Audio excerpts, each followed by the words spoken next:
All right, here we go.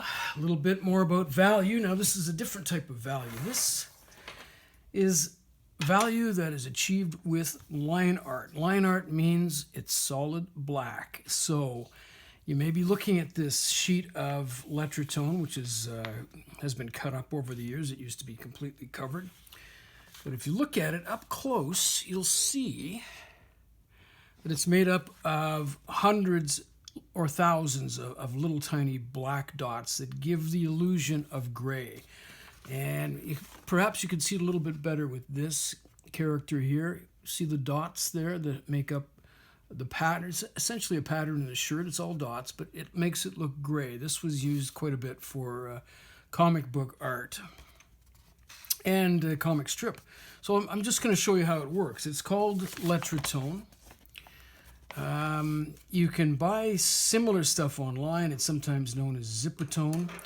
But here's how it works. I need a piece of artwork, and I think I'll use this, which is Chickadee, inspired by sort of the Charlie Harper grid technique. So I'm just going to take a piece of this stuff. What you generally do is try to get a piece that's about the size that you want to shade. So let's consider that the light source is coming from here, and in fact it is.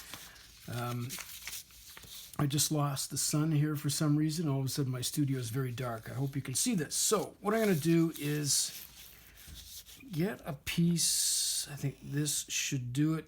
Now you can see that this is a plastic film. Can you guys see that? I hope so. Because I never know. You can't see through the holder on this thing. So I've peeled it away from the backing. And what I'm going to do is put it over top the character here.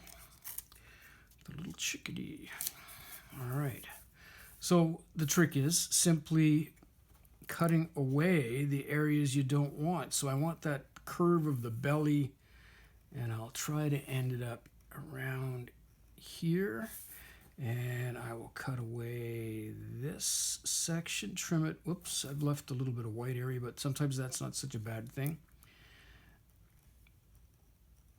Now you need quite a sharp X-Acto knife. I'm using a number 11 blade here, and that's been my choice for years. So let's see now. You got to be careful to make sure you've cut all the pieces. Now what I want a little area of shadow under the tail here.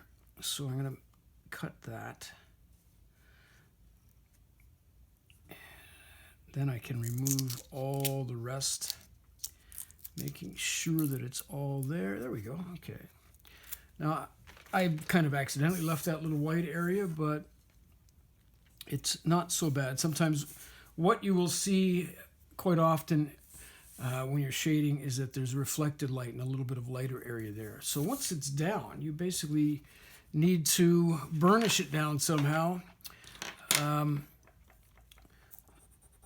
Something like that. You can actually buy burnishers for them, and it produces a really cool effect. You see this a lot in manga, and comic books, comic strips, etc., etc. When the artwork is all black and white and they want to put in a little bit of tonal value without using a wash. The wash can be turned into a halftone, but it's an extra step. It's a little bit more expensive, and most printers would prefer the black and white artwork with the tonal value applied with Letratone. And as I said, it's sometimes called Zipatone. You can find it online.